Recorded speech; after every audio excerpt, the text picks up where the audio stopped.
We're looking at the Pythagorean theorem. The Pythagorean theorem, guys, is when you're looking at a triangle. Let's go with the center of the hole. Now, the triangle has a missing side, is what we're looking at. So the first thing, the vocabulary of it is, we're looking at a triangle with a 90-degree angle, right? It makes it look like an L. And what I've told people is make these look like an arrow. And then that little symbol that shows you where the 90 degrees is, it also shows you where the legs are, okay? Legs. We call the first leg leg A. We call the second leg leg B, okay? Now, those are always the two lines that make the 90 degrees. The diagonal line, because remember, a triangle is really just a rectangle that's been cut in half, right? So from diagonal, that is called, I should write this, A and B is what those are called. The diagonal, I'm going to need a lot of room for these big words. I have the nicest handwriting with this pen. We call that big fancy word.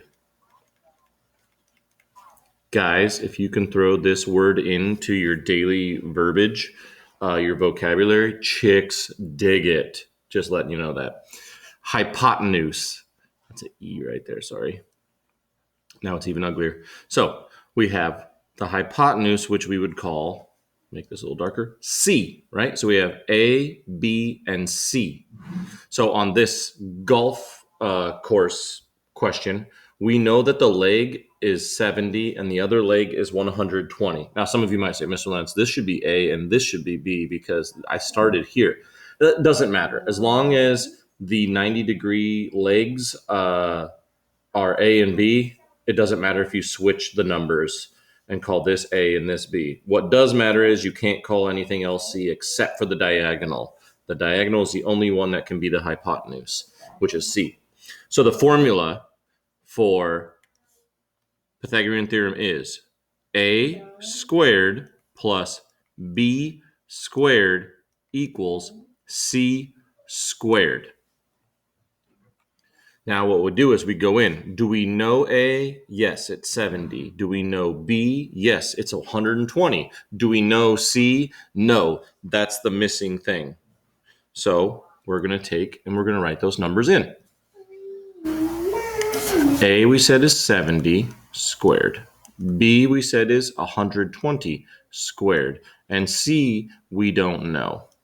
Now, if you have your cheat sheet from earlier last week, you know what 7 squared is, 49. So 70 squared just means I need to take the two zeros off of 70 and put them on the 49, right? And the same with 120. You know what 12 squared is, so it's just going to be 12 squared is 144, but then there's a 0 and another 0, so you need to put your zeros on there, right? 14,400 equals C squared. Now, we're solving an equation right now, and there is a number plus a number on the left. We can just do that, right? We don't have to move it to the other side or anything right now. So if I just took 14,400 plus 4,900, I would get 19,300 equals C squared. Now, cut this in half here so you can see.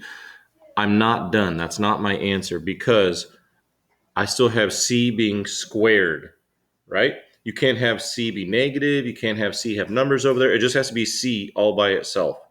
So if you were to take your calculator and you look for that button, the opposite of being squared is, let me change color so we can see this, is finding the square root.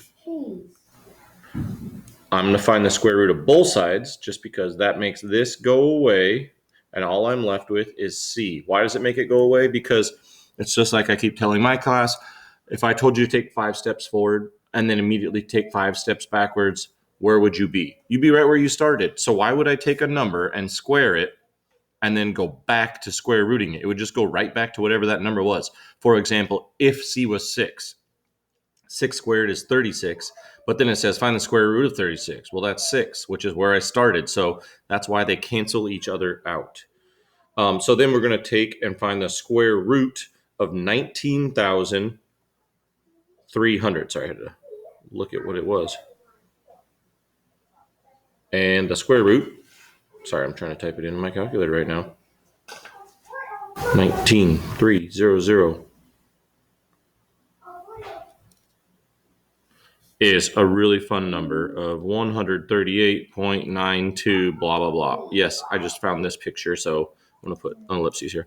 So that's why I don't have a whole number. But what we're working on today, we should have whole numbers, don't worry. But the idea is the same. So let me show you then. I'm going to clear all this. That's when I'm finding the missing hypotenuse. Okay. If I clear and scroll down, I have another one down here. Now on this one, I have C and I have A, but what I don't have, they call it H, same as we'll call that B for right now for us. I have the leg, I'm missing a leg, and I have the hypotenuse. So write it over here. A squared plus B squared equals C squared.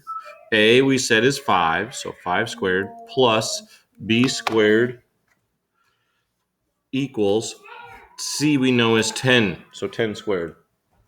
So now we're just going to start solving this. Break it down a little bit. 5 squared, 25, plus B squared, I'm going to put a box around it. This is the thing we don't know yet, equals 10 squared, which is 100. Use that cheat sheet. It'll be super fast, unless you just already know these, which, to be honest, you should.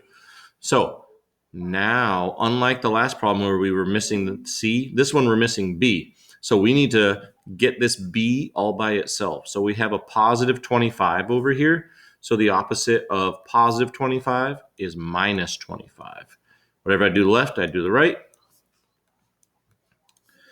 This equals 75, and I'm left with B squared. So it's just like that last problem, except for instead of C squared at the end that I found the square root of, this one I'm finding the square root of B squared. Now, just like that last problem, I stole this picture off the internet, random find. So I'm going to warn you, 75 is not a perfect square if you look at your cheat sheet. So I know my answer is not going to be a whole number, but I have B equals the square root of 75. So square root 75 equals 8 times 8 is 64. 9 times 9 is 81. So I know it's going to be 8 point something, 8.66, and it keeps going, but I'm going to stop right there just so you can get the idea. So 5, 8.66, man, that's an ugly 6, and 10 over here. That diagonal should always be the longest, right? A and B can be the same. One can be bigger than the other, but C should always be the longest because it's the diagonal.